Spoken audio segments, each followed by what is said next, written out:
Assalamualaikum warahmatullahi wabarakatuh. Apa yang terbersit di pikiran Anda saat mendengar tentang Syiah? Aliran yang memang menarik banyak perhatian, terutama karena konfliknya yang terus berlanjut dengan aliran Sunni. Berbeda dengan Sunni, Syiah ternyata memiliki ritual-ritual yang cukup mengagetkan. Ketika seseorang ingin menjadi anggota kelompok ini, bahkan ada beberapa ritual yang tampaknya sulit dipahami oleh akal sehat manusia. Bagaimana bentuk ritual Syiah yang katanya menghebohkan?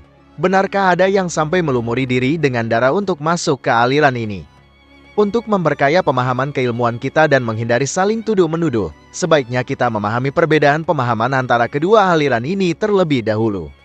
Tidak mengherankan jika keberadaan aliran Syiah yang ekstrim menjadi hal yang selalu diwaspadai oleh masyarakat Indonesia. Sunni dan Syiah merupakan dua aliran besar dalam Islam yang muncul setelah wafatnya Nabi Muhammad pada tahun 632 M. Penganut Islam Sunni percaya bahwa pemimpin umat dapat dipilih melalui kesepakatan selama mereka mengikuti ajaran Rasulullah. Sementara itu, Islam Syiah meyakini bahwa hanya keturunan langsung Nabi Muhammad yang berhak menjadi pemimpin. Perbedaan pendapat antara kedua aliran utama dalam Islam ini semakin membesar setelah kematian cucu Nabi Muhammad dalam pertempuran Karbala pada tahun 680 M. Sejak saat itu, Sunni dan Syiah secara resmi mengalami perpecahan yang terus berlanjut, dan konflik antara keduanya bahkan masih berlangsung hingga saat ini. Perbedaan pemahaman terhadap ajaran Islam di antara kedua aliran sering menjadi penyebab konflik. Sekitar 10% dari total umat muslim di dunia adalah penganut Islam Syiah. Meskipun terbagi, Sunni dan Syiah masih setuju tentang beberapa aspek penting dalam ajaran Islam, seperti keyakinan pada satu Allah, Muhammad sebagai nabi terakhir, dan Al-Quran sebagai kitab suci umat Islam. Bahkan dalam sejarahnya, umat Islam Sunni dan Syiah juga pernah hidup berdampingan dengan damai. Konsep tauhid dalam keyakinan keduanya memiliki beberapa perbedaan yang cukup khas. Dalam keyakinan Syiah, tauhid yang murni ditegaskan melalui konsep imamah, di mana Ali dan para pemimpin keturunan Nabi Muhammad dianggap sebagai wakil Allah yang ajarannya tidak bisa disalahkan.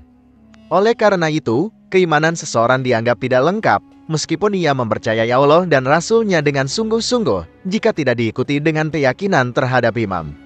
Sementara itu, Islam Sunni memandang khalifah dan imam sebagai jabatan yang setara dengan kepala negara, yang dapat dipilih melalui musyawarah sehingga tidak terkait langsung dengan konsep tauhid. Sunni bahkan menganggap tauhid terganggu jika seseorang memuja manusia pada derajat Nabi. Inilah yang kemudian membuat umat Sunni meragukan status Islam Syiah karena keyakinannya dianggap menyimpang. Kelompok Syiah memiliki ciri-ciri yang unik dan berbeda dari pemeluk agama lainnya. Mereka mudah dikenali, sehingga sebelum kita memasang label berbahaya pada mereka, penting untuk memahami berbagai macam aliran Syiah dan kelompok mana yang perlu diberikan peringatan. Dahulu, kelompok Syiah Gulat memang menjadi perhatian khusus. Namun saat ini, kelompok ini telah punah. Kelompok ini pada awalnya memuja Ali bin Abi Thalib. Selanjutnya, ada Syiah Ismailiyah. Syiah Zaidiyah yang menganggap Ali memiliki kedudukan yang lebih tinggi dari sahabat Nabi yang lain. Dan yang terakhir, Syiah Isna Asyariyah, yang juga dikenal sebagai Imamiyah. Kelompok Syiah Isna ini merupakan minoritas saat ini, bahkan di Irak. Meskipun kelompok ini merasa selalu terdiskriminasi, namun Syiah masih eksis dengan berbagai kelompoknya. Kelompok Syiah biasanya mengenakan songkok hitam dengan bentuk khusus. Beda dengan songkok yang umumnya dikenal oleh masyarakat Indonesia, songkok mereka lebih menyerupai songkok orang Arab, hanya berwarna hitam. Mereka juga tidak mengikuti salat Jumat secara kolektif.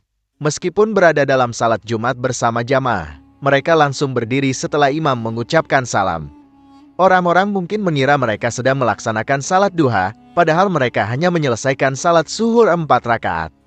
Seorang pengikut Syiah tidak memandang sah atau tidaknya salat Jumat kecuali jika dilaksanakan bersama imam yang maksum, yakni yang terpelihara dari dosa. Siapakah sosok yang mereka maksud sebagai maksum, yang terpelihara dari dosa? Itulah imam ke-12 atau Imam Mahdi. Pengikut Syiah jarang melakukan salat berjamaah. Bahkan kadang mereka tidak mengikuti salat 5 waktu, hanya mempercayai 3 waktu saja. Mayoritas pengikut Syiah selalu membawa atau mengenakan bal Husainiyah, yaitu batu atau akik yang digunakan sebagai alas kening saat sujud. Ketika mereka salat sendirian, mereka tidak lagi menyebut nama Allah, melainkan nama Husain, Fatimah, atau Ahlul Bait lainnya. Saat bulan Ramadan, penganut Syiah tidak langsung berbuka puasa setelah azan maghrib. Mereka mengikuti keyakinan seperti Yahudi, yaitu berbuka puasa ketika bintang-bintang sudah terlihat di langit, menandakan waktu malam yang gelap gulita. Bagaimana dengan tarawih? Mereka juga tidak melaksanakan salat tarawih bersama umat muslim lainnya karena dianggap sebagai bid'ah dalam bacaan salat. Ini sungguh membuat kita tercengang. Umat muslim selalu menjadikan Al-Quran sebagai pedoman utama dan dibaca setiap hari. Namun, hal ini tidak berlaku bagi kaum Syiah.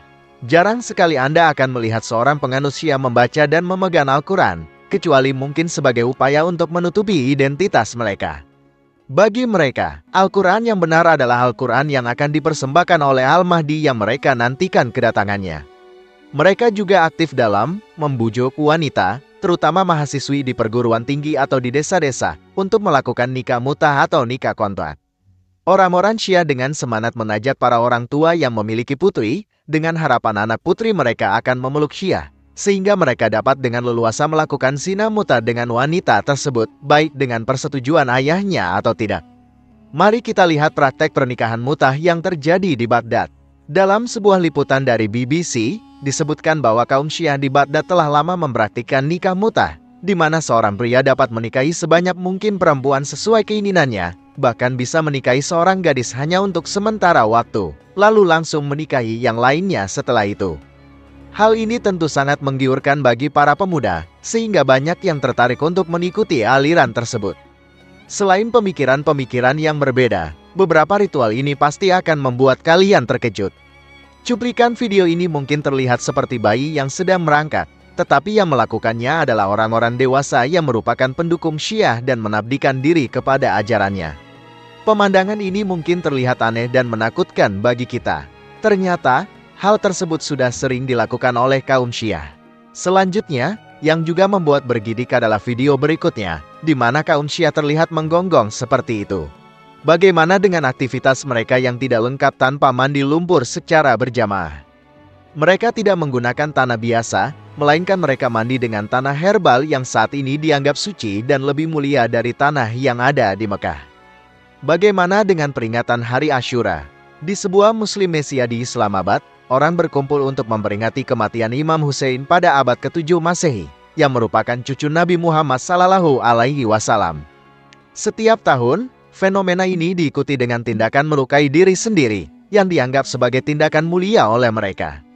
Ngeri, bukan. Saat ini, tidak semua pemeluk Syiah melakukan praktek-praktek tersebut.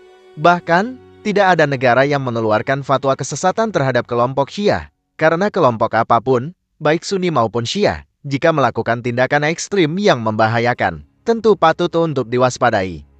Demikian pembahasan kali ini. Semoga bisa bermanfaat untuk kita semua. Amin ya rabbal alamin. Jika kamu memiliki pendapat terkait pembahasan kali ini, tulis pendapat kamu di kolom komentar di bawah ya. Terima kasih telah menonton video ini. Jika kamu menyukai konten ini, jangan lupa untuk like, share, dan subscribe ya. Terima kasih dan sampai jumpa dalam video berikutnya.